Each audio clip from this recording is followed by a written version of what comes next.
오늘 하나님의 말씀은 사무엘상 2장 9절로 11절까지 보겠습니다. 이제 이 한나가 기도하면서 하나님을 찬송한 것이 2장 1절로부터 10절까지예요. 그리고 11절은 그 후에 이제 기도를 마친 후에 집으로 돌아가는 이야기해서 그것이 그 다음 이제 단락의 이야기하고 그 이어지는 전환이 되는 그 구실을 하는 다리 역할을 하고 있지요. 사실 한나를 보면은 우리의 그 신앙생활을 갖다가 이렇게 되돌아보게 돼요. 이 한나라는 이름을 사람들이 많이 이제 좋아하잖아요. 이 서양 사람도 그렇고 기독교권에서 은혜니까 그 풍성한 은혜가 얼마나 좋습니까? 하나님께서 거저 주시는 선물 속에서 우리가 그 풍성함을 누리기를 바라는 거죠. 그리고 한나의 그 삶 자체가 그런 은혜 속에서 산 거예요. 물론 좋은 시절만 있는 건 아니죠. 한나가 이제 불임으로 인해 가지고서 첫째 아내의 자리를 내주고 분린나에게 격분을 당하면서 조롱과 무시 속에서 사회의 냉대 속에서 이렇게 살아가는데 그로 인한 고통을 잔잔하게 견뎌갔지만은 이 예배의 자리에서 특히 분린나가 더 격분하게 하니까 그걸 참고 견디기가 굉장히 어려운 거예요. 그래서 그 다음에 이제 하나님께 나아가서 간절히 기도를 드린 거죠. 그 한나의 이러한 그 선택을 보면 우리가 오늘날 세상하고 사실 다를 바는 없습니다. 한나가 살았던 그때 당대 이스라엘 풍조가 오늘날 우리 사는 풍조하고 뭐 별반 다른 게 없어요. 우리가 교회 나가고 그 다음에 많은 이들이 하나님을 믿는다고 하면서도 사실은 한편에서는 각자 자기 소견에 오른 대로 살아가는 시대예요. 우리 대한민국을 보면. 물론 세상 다른 나라도 다 그리 큰 차이가 없을 거라고 봅니다. 이게 무슨 말이냐 하면 하나님 말씀을 순종해서 그대로 지킨다는 게 굉장히 어려운 거예요. 하나님께서는 순수한 정금 같은 신앙 100%를 요구하시는데 100%로 그렇게 하면 우리가 이 세상에서 무시와 조롱과 그다음에 고집과 편견 속에서 살아가야 되는 거예요. 그러니까 저쪽 사람들도 믿지 않는 사람들도 고집과 편견대로 광신도다, 미쳤다 이렇게 얘기를 할 거고 믿는 자들 사이에서도 합리적이지 못하고 이성적이지 못하고 한쪽으로 지나치게 치우고 현실을 모르는 사람이다. 이렇게 거의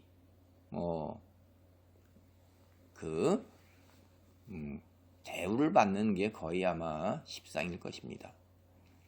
당대 이스라엘 풍조 하나님은 믿지요, 당연히. 그런데 하나님 말씀보다 각자 자기 소견대로 사는 거예요. 자기 생각대로 사는 거예요. 그러니까 그렇게 생각하는 사람도 하나님 말씀보다는 자기 생각대로 사는 거잖아요. 예. 그러니까 한나가 세상 풍조에 휩쓸려 살아간다. 이건 지극히 제가 볼 때는 당연한 겁니다. 우리도 보세요. 교회 안에서 소위 광신도다, 근본주의자다, 성경 말씀을 고지고대로 참 어떻게 저렇게 고지식하게 믿고 사냐, 이런 사람이 얼마나 있는가를 한번 살펴보시기 바랍니다. 내가 그런가? 그렇게 고지식하다고 사람들이 꼭 막혔어 라고 아니 어떻게 하나님 말씀을 저렇게까지 이렇게 하냐 이 말이에요. 그러니까 세상 풍조 속에서 원만큼 묻혀서 같이 가고 이러는 것이 이제 너무나도 당연한 거죠. 그리고 그게 편하게 신앙생활을 할 수 있는 거예요. 근데 이제 한나는 남편 엘가나와 함께 하나님만을 믿고 의지하며 사는 거예요.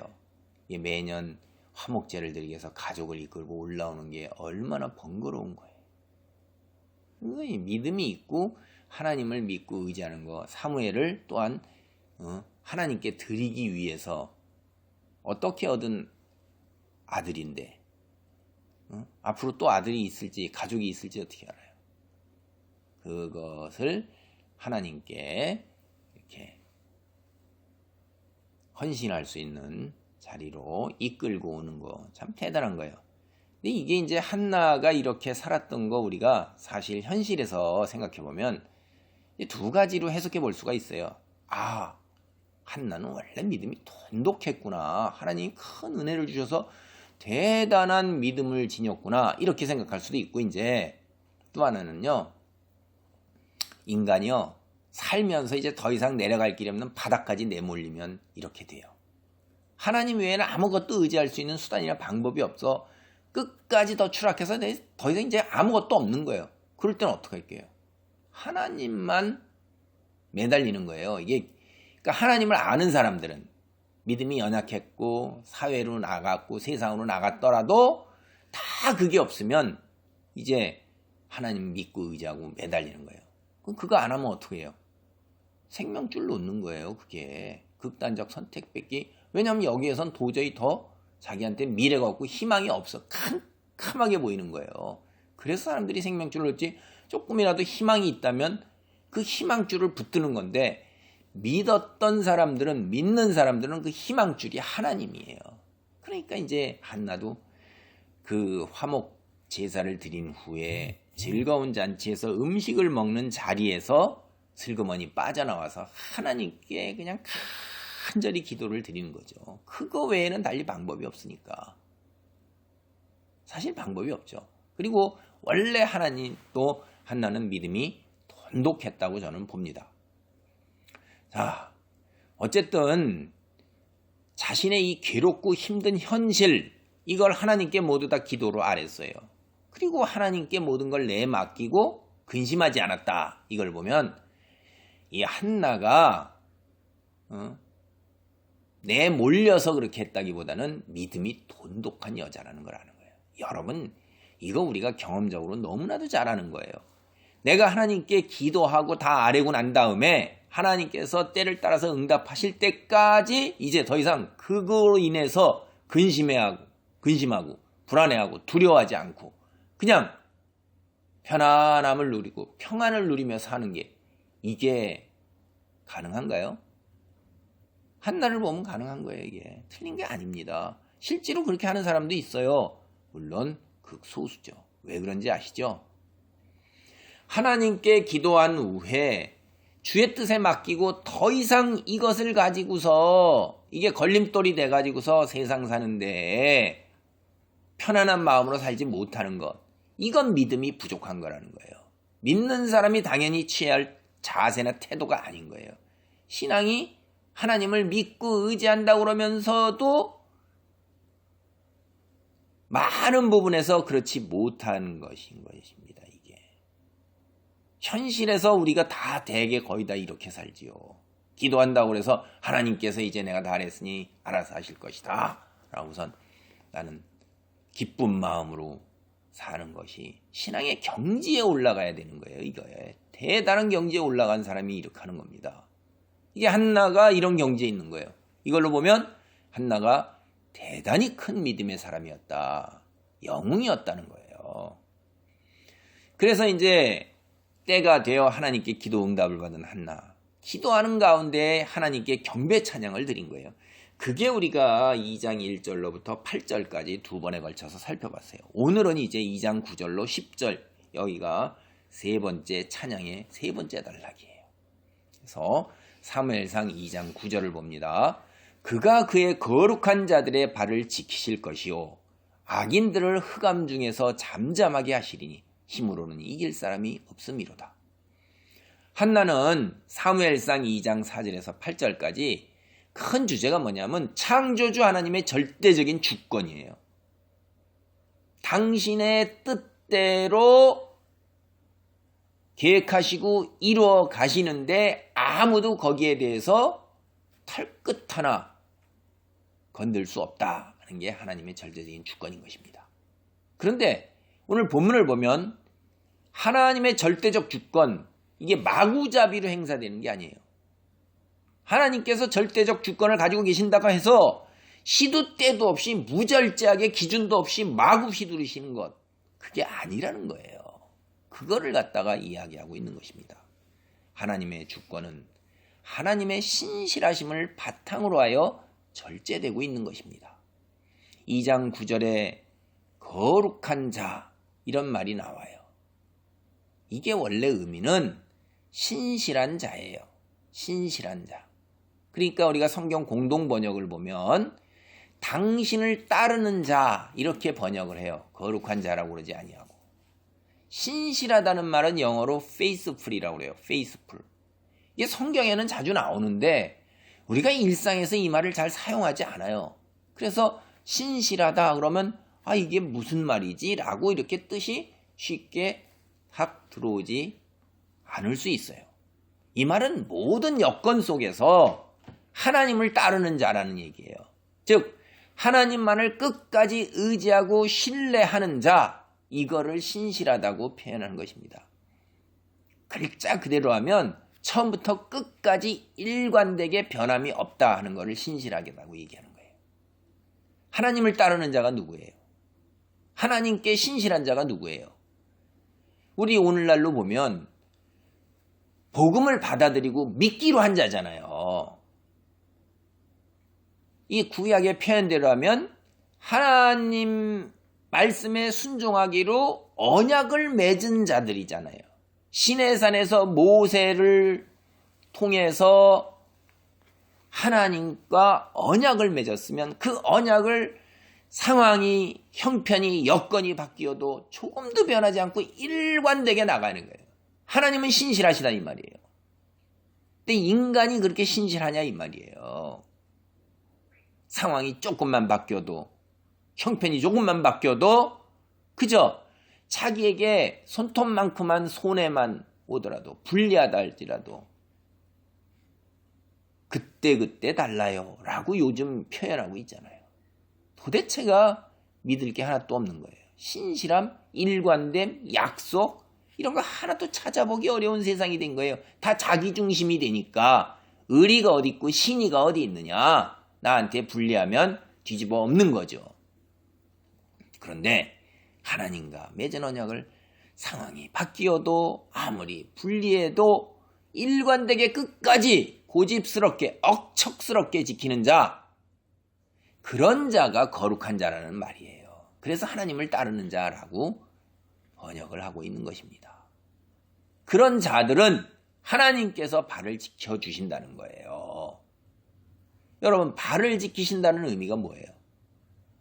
그 여기 다른 번역, 표준 번역이나 뭐 이런 걸 보면 한 걸음 한 걸음 발걸음을 지키신다 이렇게 얘기하겠어요. 발을 지키신다는 게 발걸음, 우리 인생을 여정이라고 그러잖아요. 삶의 여정이다. 그럴 때 그 여행길에 한 걸음 한 걸음씩 내디어서 가는 그 발걸음을 지켜주시니까 우리는 불안과 걱정 하나도 없어요.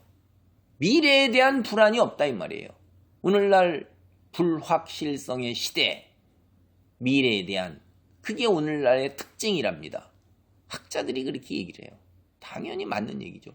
우리는 사실 한 치 앞도 내다볼 수가 없어요. 자연재해도 그러고 뭐 온갖 지구에 쏟아지는 인간 사이의 갈등도 그러고 핵위협도 그러고 뭐 도대체가 닥쳐오는 것이 알 수가 없는 거예요. 코로나1 이것도 우리가 뭐 생각조차도 못한 게 일어난 일인데 오늘날 우리는 전 지구가 다 야단 법석 속에서 살고 있잖아요. 근데 그런 거 우리는 아무 상관이 없다 이 말이에요. 믿음이 있는 자는 그런 거예요. 하나님께 신실한 자는 자기가 해결하려고 그러면 불안한 거예요. 왜냐하면 결과가 확실하지가 않으니까, 보장이 된 게 아니기 때문에 그런 거예요. 그런데 하나님께 신실한 자, 하나님이 동행하시며 지켜주시는 거예요. 2장 9절을 보면 하나님께서는 절대적 주권으로 악인을 어둠 속에서 잠잠하게 만드셔요. 이 악인이 누굴까요? 이 대조되고 있는 거예요. 그러니까 신실한 자, 우리말로 표현하면 성도예요. 대조되는, 한마디로 그래서 반대되는데 그걸 악인이라고 표현하는 거예요. 그러니까 성도의 반대는 악인이에요. 하나님과 맺은 언약 상황과 형편에 따라 버리고 자기 마음대로, 자기 뜻대로, 자기 의지대로 모든 것을 해결하려 한다면 악인에 속하는 거예요. 악인은 누구냐? 2장 9절 뒷부분을 보면 사람은 누구나 힘으로 하나님을 이기지 못합니다 라고 얘기도 있죠. 그러니까 자기 힘으로 하나님을 대적하는 사람이에요. 자기가 해결하려고 그러고 자기를 의지하고 살아가는 사람이에요. 자기가 하나님의 자리에 올라서는 사람입니다. 한마디로 믿지 않는 자들은 다 그런 거예요. 믿는다 하면서도 자기 힘으로 자기를 의지하고 언약에 신실하지 못한 자, 믿음에 신실하지 못한 자는 악인에 속하는 것입니다. 그런 자들은 어떻게 돼요? 앞길이 캄캄한 거예요. 그리고 더 이상 할 말이 없어요. 말문이 막혀서 잠잠하게 되는 거예요. 그게 악인들을 흑암 중에서 잠잠하게 하시리니 라는 말이 뜻하는 바예요. 세상 사람들도 이런 얘기 잘해요. 사업을 하다가 혹은 지가 어떤 계획을 해갖고 추진하다가 형편이 대단히 곤란하게 돼서 이제 뜻한 바대로 이루지 못하거나 뜻한 바대로 추진이 어렵게 되면 뭐라고 그래요? 앞길이 캄캄하다 이렇게 얘기하잖아요. 사람들도 살아가다가 감당하기 어려운 시련과 재앙 만나면 아이고 앞으로 살아갈 일이 캄캄하네 이렇게 얘기한다고요. 그러니까 앞길이 캄캄하다는 건 미래가 전혀 보이지 않는다는 거예요. 희망이 없다는 거예요. 낙담해서 이제 더 이상 할 말이 없는 거예요. 정신이 나간 거예요. 그전에는 어떻게 돼요? 이런 일들을 추진하는 사람들이 자신의 우월함을 드러내고 뻐기고 자랑하고 그냥 사람들의 박수갈채를 받고 뭐 대단한 사람인 것처럼 그렇게 하다가 말도 얼마나 많아요. 그냥 그러다가 이제 입 딱 다물고 할 말이 없어지는 것입니다. 넋 나간 거예요. 그냥 본문에서 말하는 흑암은 당대로 얘기하면 지하에도 세상이 있다고 봤어요. 로마 그리스 신화에도 그런 거 나오죠. 하데스 해갖고 거기를 다스리는 신이 있는 것처럼 저 세상의 어두움이에요. 악인이 죽을 때 그를 집어삼키는 그게 바로 이 흑암이에요. 근데 이런 흑암을 인간이 살면서 이 세상에도 경험하기도 한다는 거예요. 그것을 시편 35편 6절도 표현을 하고 있어요.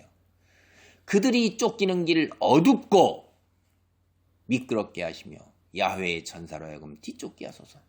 그 악인은 하나님께 쫓겨. 그런데 그 쫓기는 길이 미래가 없는 거예요. 응? 집어삼키는 멸망의 길이 되게 하시면서 거기에 미끄러져 패대기 치고 뒤집어 엎어지고 뒹굴어지게 해달라는 이야기 표현이 바로 그런 것들을 얘기하는 거예요. 우리가 이제 성경을 보면 70인역이라는 말을 들어봐야 돼요. 성경을 보다 보면 70인역. 이게 70명의 랍비, 현자가 번역한 성경이다. 그래갖고 70인역이라고 그럽니다. 구약 성경, 이스라엘 백성이 이제 보관해 왔잖아요. 하나님의 말씀을. 그러니까 뭘로 보관해 왔냐면 히브리어로 보관해 온 거예요. 그들이. 그런데 북이스라엘 왕국과 남유다 왕국이 멸망한 이후로 그러니까 대략 이제 720년대하고 580년대 경 무렵에 멸망해서 온 세계 각국에 흩어져 살았어요. 그러다 보니까 자기네 히브리 언어를 안 씁니다.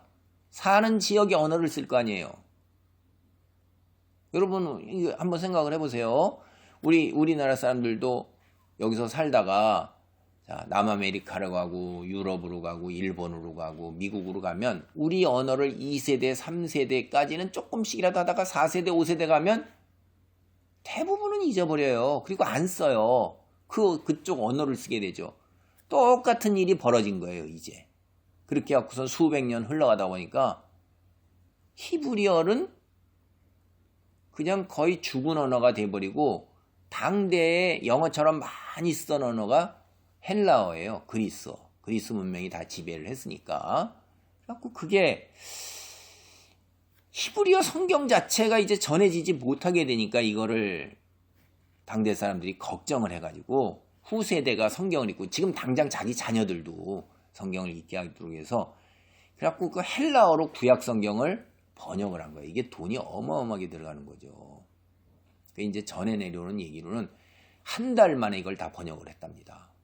전 세계에 모여있는 가장 뛰어난 히브리 현자들, 랍비들을 알렉산드리아라는 이집트에 도시에서 그의 왕이 유대인에게 큰 은혜를 베풀어서 유대인들이 원하는 게 그거라는 걸 알고 유대인들이 원하는 대로 큰 왕궁에다 불러가지고선 한 달 동안 거기서 나오지도 못하게 하면서 온갖 융숭한 대접을 다 해가면서 어마어마한 돈을 줘가면서 번역을 시켜놨는데 그게 이제 70인역이라는 성경이 그때 나온 거예요.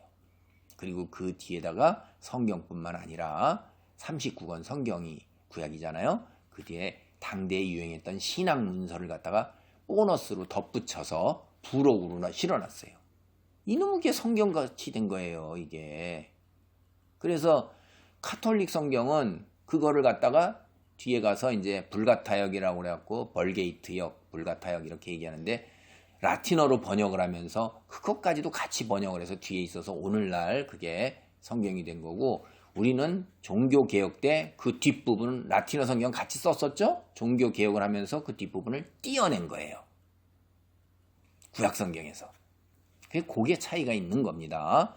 이 70인이 모여서 번역한 70인역이라고 그러는데 예수님이 부활 승천한 이후로 신약 성경을 쓸 때 제자들이나 그 사람들이 참조했던 성경이 구약 성경을 인용을 많이 하잖아요. 그때 뭘 하겠어요? 히브리어 원전을 못 봐요. 70인역을 갖다 많이 인용한 겁니다. 대부분은. 그래서 70인역 성경이 오늘날 우리가 구약 성경 히브리어를 이해할 때 학자들은 그거를 참조해서 여기서는 어떻게 번역하고 있는가를 보면 히브리 말을 어떻게 번역하고 있는 말에서 히브리 원래 의미가 뭔지를 이해하는 데 좀 많은 도움을 받고 있어요. 그리고 히브리 사람들은 구약 성경은 원래 쓰는 그거를 마소라 사본이라고 이제 그렇게 얘기를 해요. 그리고 우리가 가지고 있는 성경이 있죠? 구약 성경. 그건 히브리인들이 뒤에 부록으로 붙인 것 그거 인정 안 하는 마소라 사본이라는 성경을 원본으로 해서 가지고 있어서 유대인 성경하고 우리는 같습니다. 그 70인역이 오늘 본문 뒤 2장 9절 뒤에 이렇게 내용을 더 붙이고 있어요. 주님은 거룩하시다. 지혜로운 자는 자신의 지혜를 자랑하지 못하게 하라. 강한 자는 자신의 힘을 자랑하지 못하게 하라. 부자는 자신의 부를 자랑하지 못하게 하라. 자랑하고 싶다면 하나님을 알고 이해하는 것을 자랑하라. 이 말을 남기고 그녀는 주님 앞에서 물러났다. 이 말이 더 들어가 있어요. 이게 뭐냐면 이 추가된 부분이 한나가 지금까지 찬양한 내용을 요약한 거예요. 그러면서 하나님을 믿는 사람들이 어떻게 살아야 할 것인가 이거를 설교한 겁니다. 지혜, 강함, 부 이것 얘기하지 말라는 거예요. 근데 이거 세상 사람들이 다 원하는 거잖아요. 인생의 목표로 삼는 게 이건데요. 그거 다 아니라는 거예요. 하나님을 알고 이해하고 믿고 하나님 아는 거 그것이 정말로 너희가 자랑해야 될 거고 너희가 가져야 할 거라는 거예요. 지혜, 힘, 부 아니라는 것입니다. 한나가 얼마나 대단한 믿음의 소유자인지 우리는 여기서 다시 한번 봅니다. 여러분 이거 다 세상 떠나는 날 끝이에요. 종말이 오면 끝이에요. 근데 하나님을 알고 이해하고 믿는 것 이거는 뭐예요? 이 세상에서도 효력이 있을 뿐만 아니라 영원히 효력이 있는 거예요. 내가 죽어서 하나님 앞에 설 때도 효력이 있고 세상에 종말이 와도 효력이 있는 것입니다. 정말 가치가 있는 것이지요. 하나님을 알고 이해하는 것이 하나님을 믿게 되는 디딤돌이에요. 그러니까 하나님을 지식적으로 알고 깨닫는 것, 성경 말씀을 알고 깨닫는 것, 믿게 되는 거에 디딤돌 첫 걸음을 띄는 겁니다. 이거 없이 점핑해가지고 가면 제 멋대로 믿는 거예요. 지가 복음 믿는 거예요. 이거 이단사설에 거의 빠지기 쉽단 말이에요. 이렇게 되면 지가 생각해서 지 생각대로 믿는 거니까 자기가 하나님이 되는 거예요. 하나님이 말씀해 주시는 게 아니라 자기가 이해해서 자기가 하나님을 재단하는 거란 말이에요. 그러니까 하나님을 알고 이해하는 것 이게 얼마나 중요한 건가 하는 거를 한나가 제대로 알고 있는 거예요. 자, 이제 그 다음에 마소라 사본 제가 얘기했죠. 히브리어, 유대교 성경인데 오늘날 우리 기독교 구약 성경 번역, 기초 그걸 다 따르고 있는 거다라는 거. 그게 사무엘상 2장 10절입니다. 여호와를 대적하는 자는 산산이 깨질 것이라. 하늘에서 우레로 그들을 치시리로다. 여호와께서 땅끝까지 심판을 내리시고 자기 왕에게 힘을 주시며 자기의 기름 부음 받은 자의 뿔을 높이시리로다 하니라. 여러분 성령 충만하면요, 하나님의 말씀을 깨달으면서 그 다음에 자신도 모르는 사이에 기도와 찬양이 이 앞일에 대한 예언까지 나오는 거예요. 이제 우리는 구속사역에 대한 앞일의 예언을 얘기하는 거지, 개인의 신상에 대한 예언, 그거 거의 따라가면 안 되는 거예요. 이 한나가 이 기도를 한 거를, 찬양을 한 거를 딱 보면 이 두 가지 종말이 나오고 있어요, 지금. 하나, 여호와를 대적하는 자는 산산이 깨질 것이라. 하나님을 대적하는 자 완전히 그냥 산산조각 나는 거예요, 그냥. 응? 9절에서 하나님을 대적하는 자가 누구예요? 악인이잖아요. 하나님의 신실한 자, 하나님께 신실한 자, 반대편에 서 있는 자, 믿음이 없는 자, 자신을 믿고 의지하고 힘으로 하나님을 대적하는 자, 신뢰하지 않는 자, 하나님의 왼수인데 하나님께서 우레로 친다 이 말이에요. 천둥, 번개로 치는 거예요. 구약성경 보면 이 우레, 지진, 구름, 이런 게 다 뭐예요? 하나님이 임재하실 때 나타나는 현상을 상징적으로 표현하는 거예요. 이게 하나님이 우레로 대적하는 자를 친다 하는 건 하나님이 임재하셔서 직접 심판하시고 하나님이 힘을 권능으로 치신다는 걸 얘기하는 거예요. 이게 힘과 권능, 직접 임재, 이런 걸 표현하는 거죠. 근데 이 사무엘서를 쭉 내용을 다 보면 하나님의 원수가 누굴까요? 조금 이따 나오는 엘리 대제사장 집안 자체가 그래요. 엘리 대제사장이 하나님의 원수예요. 나발도 그래요. 사울도 그래요. 압살롬도 그래요. 하나님의 백성인데 하나님의 원수라 이 말이에요. 기가 막힌 거죠. 세상 가나안 이방 사람은 말할 것도 없고요. 그리고 오늘 우리 그리스도인 입장에서 하나님을 믿지 않는 자들, 하나님의 대적이며 원수인 거예요. 그들은 세상에서 삶의 여정 가운데 또는 마지막 종말 때 하나님께서 직접 행하시는 심판, 산산조각이 나는 이 두렵고 무서운 진노의 심판을 피할 길이 없는 거예요. 하나님의 심판이 땅끝까지 미친다 이 말이에요. 미치지 않는 곳이 없다는 표현이잖아요. 도망갈 곳이 없어요. 숨을 곳이 없어요. 두 번째 또 다른 종말이 한나가 이야기하는 게 여호와의 왕이 힘을 얻는다는 거예요. 본문에 뭐라고 그러면 이렇게 표현되어 있어요. 자기 왕에게 힘을 주신다고 되어 있어요. 아니, 창조주 하나님께서 세운 왕에게 힘을 주신다라는 표현이란 말이에요, 이게. 근데 한나가 기도할 때 왕이 있었어요? 왕이 없었어요. 이때는 엘리 제사장만 있잖아요. 뒤에 누가 나와요? 사무엘 제사장 나와요. 그 후에야 사울의 왕이 나오는데 벌써 자기 왕에게 힘을 주신다고 예언을 하고 있는 거예요, 이게. 하나님의 힘이 함께 하시는 하나님께서 세우신 왕, 누굴까요? 자기의 기름 부음 받은 자의 뿔을 높이신다고 또 표현을 해요. 기름 부음 받은 자가 누구예요? 우리 교회 나오면 다 알잖아요. 제사장이요, 선지자요, 왕이요. 이 세 직분 맡은 자가 하나님께서 기름을 부어주셨어요. 크게 구약의 성경에 나오는 얘기예요. 누굴까요, 여기? 사무엘서를 이렇게 싹 보면 우리는 금방 알 수 있죠. 이제 이게 이게 이스라엘의 왕을 세우시는구나, 그 왕이구나라는 얘기를 알 수 있어요. 사울이나 다윗이나 다윗 왕을 얘기하는 걸 금방 알 수가 있단 말이에요. 이제 앞으로 자기 왕에게, 사울은 하나님께 버림받았어요. 자기 왕이 아니에요.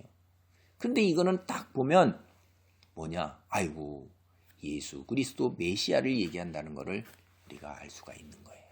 그러니까 한나는 메시아 예언을 자기도 모르는 사이에 하고 있는 것입니다. 뿔이라는 건 우리가 잘 알죠. 이제 힘이나 권세나 능력을 얘기하는 거예요. 그래서 여호와께서 세우신 왕에게 힘을 주시고 그 능력과 권세를 높으신다. 그게 마지막 종말, 한나가 얘기하는 두 가지 종말 중에 악한 자의 종말과 그 다음에 하나님께서 세우시는 왕의 종말이 어떻게 되냐, 마지막에 그 얘기를 하는 것입니다. 참, 우리가 이 한나의 이 찬송시는 자신도 모르는 사이에, 사실 구약 성경을 보면 자기도 모르면서 이렇게 메시아 예언을 하고 있는 경우들이 굉장히 많이 나와요. 성령이 충만하면 하나님께서 우리에게 계속해서 앞으로 구속사역이 어떻게 될 거라는 것을 계속해서 이렇게 예언을 하고 계셔요. 한나의 지금 찬송시 2장 1절부터 10절까지는 사실은 사무엘서 전체를 해석하는 열쇠예요. 이게 오늘 본문 2장 9절만 해도 그래요. 거룩한 자의 발을 지키시고 악인들을 흑암 중에 잠잠하게 하시니 힘으로는 이길 사람이 없음이로다. 이게 뭐냐면 이 실로에 있는 엘리 제사장 이 집안이 얼마나 사악해요. 폭력적이고 굉장히 사악하고 힘들어요. 그 속에서 사무엘이 자라고 있어요. 여러분, 엘리 제사장의 아들만 장성한 아들이 둘이에요. 사무엘하고는 나이 차이가 굉장히 나는 겁니다. 그럼 어떻게 되겠어요? 이 사악하고 폭력적인 자들이 이 사무엘을 가만두겠어요? 그 속에서도 하나님께서 지키셔서 살아남아요. 이게 그 얘기입니다. 그리고 하나님과 사람에게 은총을 받는 것입니다. 2장 11절입니다. 이제 한나가 기도를 마치고 남편과 함께 라마에 있는 집으로 돌아간 거예요. 겨우 젖을 땐 아이를 남겨놓고 간 겁니다. 이 실로에 남아서 엘리 제사장 아래에서 이제 양육되면서 하나님의 사람으로 훈련을 받는 거예요. 여러분, 자기 아들을 더 잘 가르치겠어요? 맡겨준 남의 아들 그 젖먹이를 잘 가르치겠어요? 인간 생각해 보세요. 그런데 사실 인간 엘리 집안에게 맡겨졌지만은 그 배후에 누가 계시냐면 살아계신 하나님이 계신 거예요. 그래서 사무엘이 능력이 임하는 걸 우리는 앞으로 볼 겁니다. 사무엘은 평생 하나님 앞에 머물면서 이스라엘 백성을 하나님께로 이끄는 사역을 엘리 집안 대제사장의 아들이 아닌데도 그 일을 하게 되는 거예요. 그런 게 하나님의 절대적인 주권인 것입니다. 누구를 세우냐 하는 것. 거기에는 인간의 선택도 있는 거예요. 엘리 대제사장의 아들은 사악함과 폭력적이기가 말할 수도 없는 거예요. 오늘 말씀을 정리합니다. 오늘 우리는 두 가지 중에서 하나를 선택해야 돼요. 하나님께 신실한 자가 될 것이냐, 아니면 하나님을 대적하는 자가 될 것이냐. 이 둘 중에 하나예요. 이 중간이 있으면 양다리 걸치면 참 좋겠는데 성경은 두 가지 외에는 선택의 길이 없습니다. 중도가 없어요. 믿느냐 안 믿느냐예요. 이게 믿으면서도 세상 것도 하고 양다리를 싹 걸치고 이렇게 하는 건 자기가 믿는다고 착각하고 오해하는 거지. 성경 전체 읽어보세요. 성경 내내 읽어보세요. 찾아보세요. 당장 요한계시록이 뭐래요? 차든지 덮든지 해라. 미지근하면 내가 토해야 내리라. 양다리 걸친 걸 하나님께서 그냥 딱 잘라버린단 말이에요. 선택지는 둘밖에 아니에요. 지가 아이고 나는 이쪽이야 보험 들었어 라고 착각하고 있는 거지 오해하시네요. 이거라 이 말이에요. 절대 아니에요. 하나님은 아주 그냥 무섭게 딱 잘라내리셔요. 그러니까 제가 전자를 선택해. 하나님 신실한 자다. 나는 여기를 선택했다. 믿음을 선택했다. 착각하거나 오해하고 있는 거 아닌가? 잘 살펴보라요. 마지막 때 뒤에 가서 아이쿠 하고 뒹굴고 슬퍼가면서 이를 갈지 말고 미리 다 경고하고 있잖아요. 신실한 자로 서라 이 말이에요. 선택을 하고 그 선택을 이루어내야 되는 거예요. 하나님이 내게 말하시는 바가 그거예요. 응답하라는 거예요. 믿음은 응답이에요. 응답하라. 땡땡. 상황과 여건과 형편이 어떠할지라도 하나님께서는 신실한 자라가 되라고 말씀하셔요. 그러면 거기에 대해서 응답하라. 땅땅땅. 믿는 자요. 딱 해야 되는 겁니다. 산산이 부서지는 종말의 심판이 아니라 하나님이 힘을 더하시고 뿔을 높이시는 축복을 받으라고 말씀하시면서 선택하라. 기회가 있을 때 올바른 선택을 해서 한나의 찬송이 말하는 축복 안에 머물기 바랍니다. 기도하시겠습니다. 할렐루야. 하나님 감사합니다. 한나의 찬송이 두 가지 종말을 얘기합니다. 악인이냐 신실한 자냐. 신실한 자로 우리가 하나님께서 아버지 믿음의 응답을 말씀하시는 대로 믿음 안에 머물며 주께서 주시는 놀라운 축복 힘을 더하시며 뿔을 높이시는 축복을 이 땅의 삶의 여정에서도 또 하늘나라 앞에서도 받을 수 있도록 은총을 베풀어 주시옵소서. 예수님의 이름으로 기도하옵나이다. 아멘.